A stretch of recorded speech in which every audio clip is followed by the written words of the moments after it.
What is up, guys? Welcome back to the channel. So, didn't really want to do another gun review just as yet. I wanted to still go through a couple more tips and tricks and that sort of stuff for the beginner guys, but this thing just needed to be spoken about. So, guys, this is the Arp9 3.0 from G&G. So, like I said, didn't really want to do a gun review just as yet. I prefer to stick to the more sort of quick videos and that sort of thing, as we know, gun reviews do take a little bit long.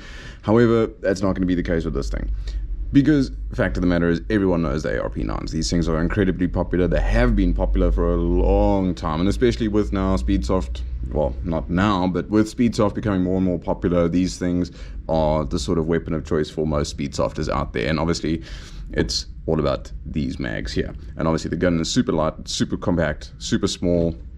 These things are absolutely insane. I mean, this thing's only got a 4.5-inch handguard on it, so yeah. So anyway, let's jump straight into the Arp9 3.0 from G&G. So first things first, as you guys notice, it does have a folding stock, so I'm just going to go ahead and unfold that.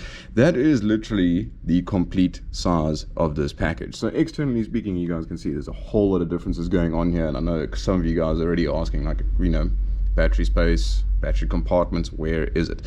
So very simple. I'm not going to open it for you guys just yet, but yeah, we'll get to that in a second. So first off, let's talk about the internal. So it is still a version 2 gearbox, just as they say, the G3 gearbox, as they call it. So it is still running a standard Arp 25k motor, super short barrels, standard version 2 gearbox. The only real difference is you do have the G3 MOSFET and ETU system, so your ETU is still very much the same. However, if you guys are familiar with the previous MOSFET systems and that sort of stuff that G&G have been running in their guns in past couple of months, or previous models and that sort of thing, you will recognize the PC board that was pretty big initially, and then it got a bit smaller with the G2 MOSFET, and as obviously had the magazine cut off and that sort of thing.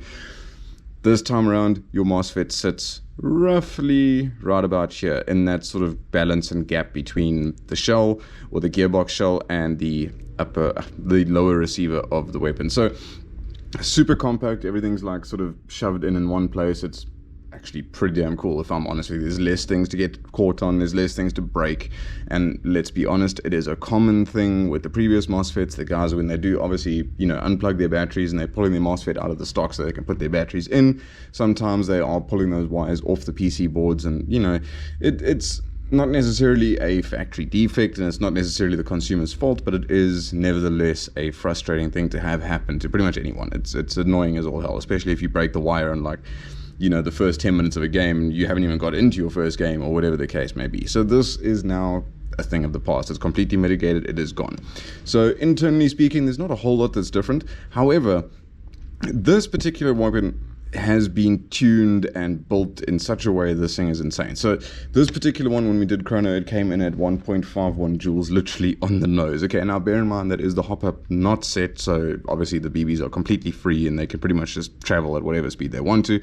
So obviously, as you adjust the hop, depending on what weight it is that you're going to be running, it is going to slow the BB down a little bit, but nevertheless, this thing did chrono in at 1.51 joules, which obviously therefore means, because we can't confirm it, I haven't opened this gun, I'm not planning on it, we can't really confirm what has actually been done, but there are theories. This thing is so well balanced and so well put together that it is just running at optimum. Like, it's insane. It really is an amazing weapon. So again, internally speaking, not a whole lot has changed. It's just been built a whole lot better and put together a whole lot better, and of course the wiring is obviously quite different. So yeah, externally speaking, it is still an ARP. There's not a whole lot that's changed. The pistol grip is completely different, which is actually quite nice and comfy. It does have this sort of raised section here at the rear of the grip, as you guys can see there. So it is actually quite ergonomic and it's super comfortable. It does still have fire selector only on the one side, not like the GC series, which I'm actually quite surprised about. I thought they would have come out with a bit more of an ambidextrous selector set up here on these by now, but clearly not. It does still have that butterfly charging handle. And of course, G&G's famous rotary hop-up, and of course 4.5-inch M-LOK rail that obviously does come with a detachable fore-end. And yeah, this thing is just incredible. And of course, bolt lock. So yeah, that does function. So yeah. So getting back to what I was saying now originally about the battery, I'm not going to be opening this thing because, knowing my luck, I'll probably break it and then I will have to buy it. And honestly, I don't want to do that. As nice as a weapon as it is, I'm just not too keen on it. My word, that is uncomfortable. Anyway, doesn't matter. So this little button right here is what you're going to be pressing, and your entire sort of stock pad will slide down, and that will reveal the little channel, which if you look at it from the side, you can see that it's more than big enough for most batteries, especially if you're using candy bars. Remember, 11.1 volt LiPo batteries is the only batteries this thing is going to run. So don't try anything else.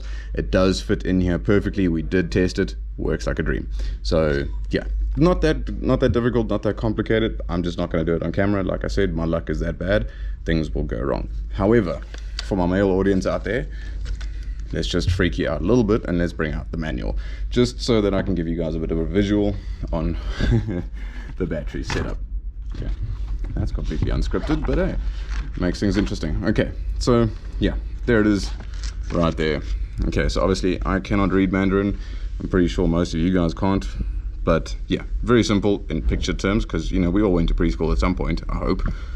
Press down the button, click, and it will open, and of course the stock does fold. I don't know why I'm explaining that, but it doesn't matter. But yeah, so stock pad will slide down, and that will reveal your battery channel, and pretty much it's good to go. So obviously the wires do run through the stock. However, you will not see them in here, so you don't have to worry about your wires getting pinched. For those of you guys who remember the old school scars, especially the D-Boy scars and even some of the classic armies, when you did fold the stock, your wires were exposed, and that was often leading up to pinching and that sort of thing, and of course then now you got to replace wiring, and that's just frustrating.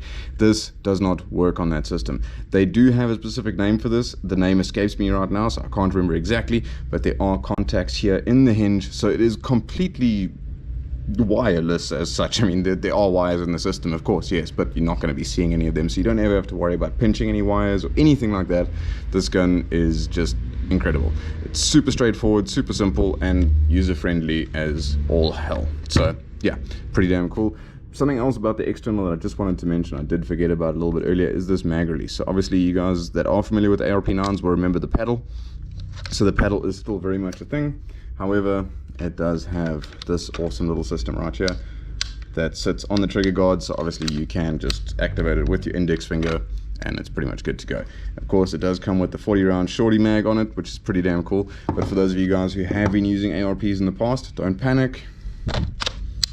It does still use standard Arp9 magazines. So if you guys have been using ARPs in the past, or you're coming from the ARP platform but you got a whole bunch of these, don't stress, they're all exactly the same. They still work. That being said, for you guys that are still running the older ARPs, these mags are still compatible in the older ARPs. So if you guys want the new mags, which apparently these are substantially better, I've never used an ARP personally, but the guys who have been using them say that the new style mags are a lot better than the originals.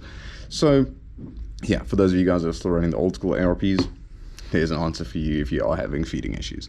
So yeah, that pretty much concludes this video for today, guys. Like I said, didn't really want to do a gun review because it is a little bit longer than normal, but not too much of a big deal.